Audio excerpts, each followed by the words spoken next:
Fairpection, j'ai bien dit Fairpection, c'est le nom de l'entreprise que je vous propose de découvrir tout de suite avec son cofondateur, son président Thibaut Ginène. Bonjour. Bonjour Thomas. Bienvenue. Est-ce que j'ai bien prononcé votre nom? Absolument. Bon, bah c'est bien, c'est déjà un bon début. Julien Ducreux, c'est plus facile. Bonjour, bienvenue. Bonjour. Vous êtes responsable de l'expérience client digitale chez Fnac Darty. Fairpection, il y a un jeu de mots et je trouve ça un super nom d'entreprise, franchement, bravo, parce que la perfection n'est pas de ce monde. Et donc, on essaye de l'atteindre. C'est quoi votre métier? Alors, c'est exactement cette philosophie, effectivement, qui sous-tend notre métier. Nous, on va aider nos clients entreprises à comprendre leurs utilisateurs, voir au sein des parcours qu'ils proposent sur des sites internet, des applications mobiles, éventuellement en magasin, quels sont les points forts, quels sont les points d'amélioration, et agir sur ces points, évidemment les points faibles notamment, pour changer les parcours, les améliorer, booster les ventes, la rétention, l'engagement, etc. Ouais. Alors, en dehors de la Fnac Darty, qui est évidemment, si vous êtes ici, c'est que c'est un client important. Qui sont vos clients? C'est quel type d'entreprise, quel secteur d'activité? On travaille plutôt effectivement essentiellement avec des clients de la taille du groupe Fnac Darty, donc des grands clients du type Leroy Merlin, Samsung, L'Oréal, Air France, voilà, j'en ai quelques-uns encore comme ça, et finalement assez ouvert au niveau secteur. Oui, et avec quand même, si on prend Leroy Merlin ou Air France, c'est pas la même expérience client, donc quelle recette ou quel principe vous appliquez en fait? C'est vrai que notre expertise, elle est d'arriver à comprendre le client et ou l'utilisateur. Et ça, c'est quelque chose qui est relativement universel. C'est-à-dire que même si le parcours est différent, les freins, les points où il va bloquer, ses attentes vont quand même se retrouver de façon très humaine finalement. Il peut y avoir des petits moments de panique, voilà. Et donc, toute notre expertise va être de faire émerger en fait ces sentiments, ces moments où on perd l'utilisateur à travers des méthodologies d'études. Ouais.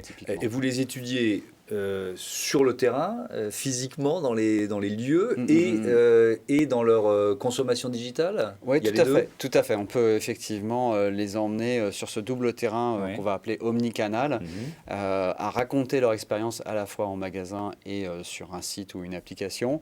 Et puis après, on va le conduire avec des méthodologies, certaines que vous connaissez, comme les focus group, les entretiens, les sondages, et puis d'autres, typiquement quand on veut faire ce parcours omnicanal, avec des tests utilisateurs à distance. Et donc, on a une plateforme qui permet à notre panel, finalement, de répondre aux études et d'aller n'importe où, que ce soit sur un site depuis leur canapé, un prototype ou un magasin, un quai de gare. Ah oui, donc c'est combien de personnes ce panel? 250 000 personnes. Qui deviennent des testeurs en quelque sorte? Exactement, okay. Tout à fait. Alors après, toute la science, quelque part, c'est d'arriver à faire en sorte qu'ils ne deviennent pas des testeurs professionnels. Donc on continue à arriver à trouver les cibles qui sont intéressantes pour répondre aux questions que se pose le groupe Fnac Darty et d'autres, mais sans commencer à créer des gens qui deviennent des répondants un peu spécialistes. Voilà. Bien compris. Il faut garder la spontanéité d'un client qui arrive dans un magasin Fnac ou Darty.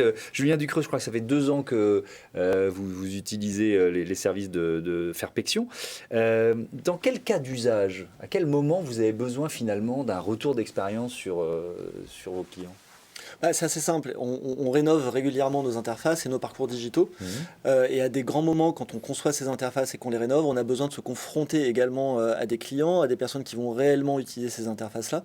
Donc on a besoin effectivement d'aller recueillir de l'avis, d'aller recueillir du sentiment et d'aller recueillir de l'utilisation avant justement de développer ces nouveaux canaux. Et c'est en ça que des solutions proposées par Thibaut et ses équipes sont très intéressantes pour nous, puisque ça nous permet d'aller tester, d'aller recueillir de l'avis, d'aller regarder ce qui marche bien dans ce à quoi on a pensé, on a réfléchi, et ce qui marche moins bien et qu'on va devoir retravailler avant de partir en développement. Et c'est justement la force de ce panel-là, comme Thibaut l'a dit, de 250 000 personnes dans son panel. C'est justement cette capacité d'aller chercher du client qui n'est pas forcément par ailleurs du client Fnac ou Darty, justement parce qu'on cherche, nous, à s'adresser au plus grand nombre et avoir le plus grand nombre d'avis et de retours sur ces interfaces et sur ces nouveaux parcours. Si on prend un exemple concret, c'est quoi? Ça peut être quoi la dernière fois que vous avez travaillé ensemble sur... On peut parler effectivement d'une de nos dernières collaborations qui était la refonte de la page d'accueil mobile du site Fnac. Voilà, c'est la vitrine de notre magasin. Un petit enjeu très important puisque c'est la vitrine digitale de nos magasins. Donc on ne le fait pas à la légère, on a besoin de beaucoup tester pour être sûr que nos clients, quand ils arrivent sur cette homepage cette page d'accueil, excusez-moi, ils se sentent bien et qu'ils comprennent tout de suite comment elle fonctionne, qu'ils trouvent les produits qu'ils sont venus y chercher et qu'ils comprennent comment ils vont pouvoir naviguer dans le site. En fait, le but du jeu, c'est effectivement de ne pas trop perturber nos clients en leur proposant des nouvelles interfaces, des nouvelles vitrines, des nouvelles façons de présenter nos produits, et en même temps faisant en sorte qu'ils ne soient pas perdus et qu'ils retrouvent les moyens de naviguer dans le site, d'accéder à des produits, de faire des recherches, et finalement de venir réaliser l'action pour laquelle ils sont venus chez nous. Ouais, c'est très intéressant. C'est un peu comme, moi ça me fait penser à l'univers de la presse et des médias que je connais évidemment bien. Quand un journal change sa pagination, etc., c'est un enjeu majeur. Et donc il faut à la fois changer sans trop perturber les habitudes, c'est ça un peu votre objectif? Et exactement, c'est-à-dire qu'on doit s'inscrire, enfin on pourrait dire des choses comme c'est la continuité dans le changement, mais l'idée c'est ça, c'est-à-dire qu'on rénove, on apporte beaucoup de nouveautés, beaucoup de nouvelles façons de présenter nos produits et de naviguer dans nos sites, tout en conservant nos fondamentaux et en les faisant évoluer de façon très progressive afin de ne pas perdre nos clients, qu'ils s'y retrouvent en fait et qu'ils ne se trouvent pas perdus sur un site qu'ils ont l'habitude de fréquenter. Alors l'un des objectifs, c'est évidemment de détecter ce qu'on appelle les irritants, c'est-à-dire ce qui va gêner le consommateur. Est-ce que c'est possible avec une phase de test ou est-ce qu'il faut laisser finalement un outil se mettre en place pour vraiment les détecter? Vous voyez ce que je veux dire? Il y a une complémentarité dans ce qu'on fait avec d'autres outils effectivement d'analytics. La beauté, on va dire en tout cas de la partie test, c'est que c'est quelque chose qu'on peut faire très en amont et à un moment où ça coûte très peu cher finalement de faire ces modifications. On va typiquement tester énormément de prototypes qu'on va pouvoir modifier via des compétences de designer. Et donc on n'est pas encore du tout dans ce registre de voir beaucoup de développeurs qui ont des cahiers des charges déjà contraints, écrits. Et puis il y a une énergie aussi derrière pour l'entreprise à un moment à considérer un changement une fois qu'on a mis par exemple en place public, la nouvelle home, la nouvelle page d'accueil du site Fnac Darty par exemple, revenir dessus, c'est quand même plus compliqué à entendre pour l'entreprise. Donc il y a une dynamique. Avant, mieux c'est quoi. Exactement. Ouais. Vous en êtes tout de votre développement, vous êtes présent en France mais aussi à l'international?